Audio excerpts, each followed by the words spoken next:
Saving your first $20,000 feels like security. And yes, you should enjoy your money. You should absolutely use money to improve your life. For a lot of people, it also becomes the moment progress starts leaking. Because once you finally have a cushion, the rules change, your spending changes, your standards change. Banks, lenders, and apps start selling harder. Small upgrades start looking reasonable. And before long, the money that was supposed to create freedom starts holding together a more expensive life. In this video, we break down what really changes after your first major savings milestone, why so many people slide backward after reaching it, and how to turn that money into something much more valuable than stuff: flexibility, margin, and long-term freedom. If you're into money, investing, saving, and building wealth without the usual hype, subscribe for more. There's a point in your financial life where money starts feeling different. For a long time, money is survival. Rent, groceries, gas, something broke, something went up, something unexpected showed up at the worst possible time. Then one day you look at your savings account and see a number that actually makes you stop. Maybe it's $10,000. Maybe it's $15,000. Maybe it's $20,000. And suddenly you feel something you haven't felt in a while: relief. You think, okay, I finally have a cushion. I'm finally stable. I can breathe. And that feeling is real. It's also where a lot of people get into trouble. Because the first $20,000 looks like a finish line. It's usually the start of a new problem. Before that number, the challenge is obvious. How do I save? How do I stop living so close to the edge? How do I get through a month without one surprise wrecking everything? After that number, the challenge changes. How do I stop losing ground without realizing it? That's the phase people rarely talk about.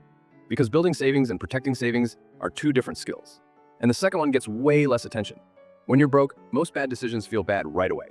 You can see the damage. You feel the pressure instantly. When you've got money in the bank, bad decisions can feel completely reasonable. That's what makes this stage dangerous. A nicer apartment feels earned. A newer car feels adult. A premium credit card feels like progress.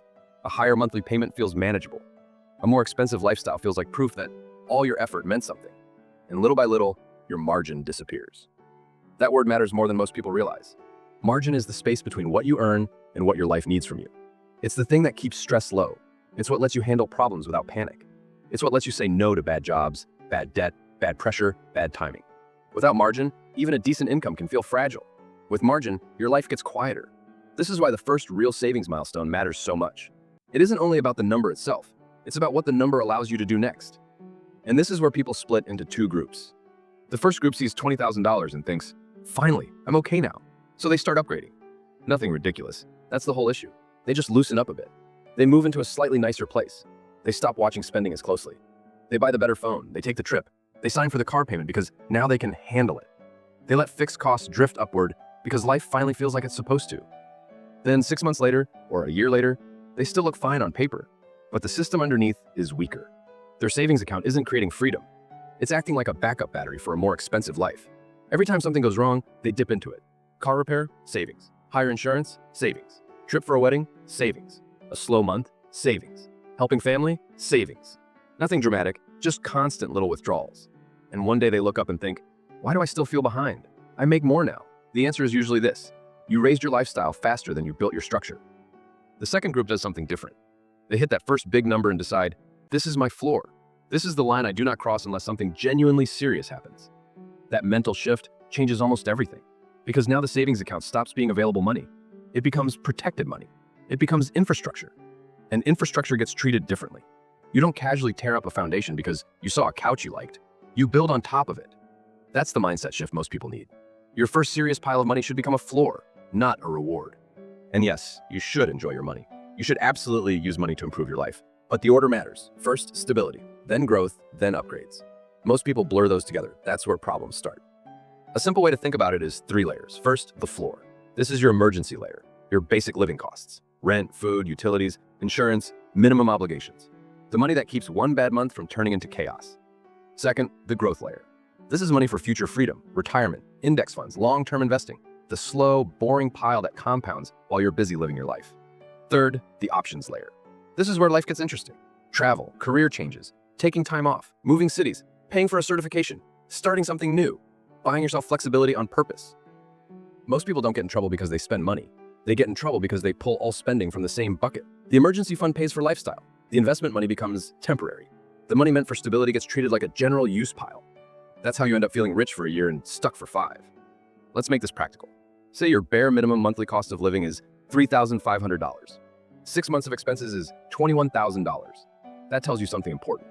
If you've saved around $20,000, you may not have extra money yet. You may have finally built your baseline. That number may look large emotionally. Functionally, it might just mean you're no longer one disaster away from panic. That's still huge. But it means the wrong upgrade at the wrong time can set you back far more than it seems. Take housing. An extra $400 a month doesn't feel life-changing. It just feels a little nicer, a little cleaner, a little more grown up. But that's $4,800 a year. Over 5 years, that's $24,000. That one decision can eat an entire first savings milestone by itself. Take a car. A $700 payment sounds like a monthly number. That's why it slips past people. Over 5 years, that's $42,000. And that's before higher insurance, registration, maintenance, repairs, and the fact that cars lose value while you're still sending money out every month. People make this kind of move right after they start feeling stable. Why? Because stability creates confidence, and confidence makes long contracts feel safe. That's one of the most expensive emotional shifts in personal finance. You finally feel okay, so you become willing to commit your future income. Then there's the invisible stuff: subscriptions, delivery, convenience spending, a few premium services, a little more dining out because you're tired and you can afford it now. None of these decisions destroys you on its own. That's why they work. Personal finance usually doesn't collapse through one giant mistake. It gets quietly weakened by many decisions that all sound normal. And once fixed costs rise, your savings stop building your future and start absorbing your present. This is also the stage where outside systems get more aggressive. Once you look stable, more products start chasing you. Better card offers, higher credit limits, personal loans, fancy bank products, exclusive upgrades, brokerage features that make you feel sophisticated, ads for things that are supposedly for people who've made it. That part is worth paying attention to, because the financial world is far more interested in the stable middle than in the obviously broke. There's less money to extract from someone with nothing. There's plenty to extract from someone with a cushion and a little optimism. That's why so many expensive products are sold as rewards. The fee is framed as premium. The debt is framed as convenience. The higher cost is framed as quality of life. The complexity is framed as intelligence. And here's where things get more subtle. Once you've saved a meaningful amount of money, your identity changes. You stop seeing yourself as someone struggling. That's good, but you may also stop doing the exact things that got you there. You checked prices less. You became more disciplined. You delayed gratification. You let time work for you. You stayed pretty boring. Then the money arrives and you think, I proved I can be responsible. I don't need to be so careful anymore. That's a very human reaction. It's also where a lot of momentum dies, because wealth building often looks boring from the outside for longer than people expect. The person getting stronger financially often has the plain car, the reasonable housing, the simple investment plan, the low drama lifestyle. From the outside, it doesn't look impressive, but inside that life, there's room. And room is everything. Room to handle a surprise. Room to invest consistently. Room to not panic. That's the real upgrade money can buy. Not better stuff, better choices. This also shows up in investing. When someone finally sees a decent amount in their investment account, they often start asking the wrong question. How do I speed this up? That question has cost people a lot of money. Because right when slow compounding starts becoming useful, people get bored. At small amounts, market growth feels tiny. At bigger amounts, it starts to matter. That middle period is where patience does the heavy lifting. A lot of people interrupt it. They chase hot ideas. They want higher returns. They move out of simple strategies and into exciting ones. They start mistaking stimulation for progress. And a boring, functional plan loses to an entertaining internet all the time. That's why your money system has to protect you from your own emotions. The floor should stay boring, very boring. The growth layer should also stay simple enough that you can actually stick with it. You do not need your emergency money trying to be clever. And you do not need your long-term investing plan to entertain you. If you want a small experimental slice for higher risk ideas, fine. Just don't confuse speculation with a wealth strategy. That distinction matters, because when risky moves go wrong, they rarely take you from rich to slightly less rich. They often take you from stable to anxious. And once anxiety enters the system, people make worse decisions. That's the pattern behind a lot of backward movement. Not stupidity, not laziness. Stress.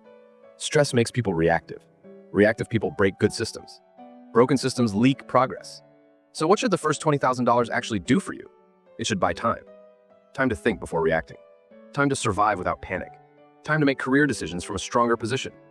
Time to absorb bad luck without instantly going into defense mode. That's the deeper value of money. At the beginning, money buys relief. Later, it buys optionality. That's the real shift. Can I leave this job? Can I move? Can I take a few months and reset? Can I say no to something toxic? Can I make a long-term decision without this month controlling me? That's worth far more than most lifestyle upgrades people chase right after they save their first serious amount. So here's the practical framework. Figure out your real floor, your number, not somebody else's. What do you actually need for several months of stability? Protect that amount. Anything above it gets assigned intentionally. Some goes to growth. Some can go to life. Some can go to increasing your future options. But stop treating the whole pile like one big general purpose account. That one change will make you much better with money almost immediately. Second, keep fixed costs lower than your ego wants them to be. That sounds harsh, but it's true. A lot of expensive decisions come from identity, not need. People don't upgrade because the old version failed. They upgrade because they want their external life to match the feeling of progress. That urge is understandable. It's also expensive. Third, let your system be boring enough to survive your moods. You are going to get tired. You are going to want rewards. You're going to feel impatient. You're going to have months where discipline feels very unappealing. That's why structure matters more than motivation. And fourth, when you mess up, don't turn it into a personality trait. A lot of people take one setback and create a whole story from it. I'm bad with money. I always slide backward. I can never keep progress. That story does damage. A better story is, I drifted, now I rebuild. That's useful. That keeps momentum alive. Because long-term financial progress is usually about recovery speed. How fast do you notice drift? How fast do you correct it? How fast do you rebuild the floor? How fast do you get back to the system that works? That matters far more than trying to be perfect. Your first $20,000 matters because it's often the first time money can start protecting your future instead of only calming your present.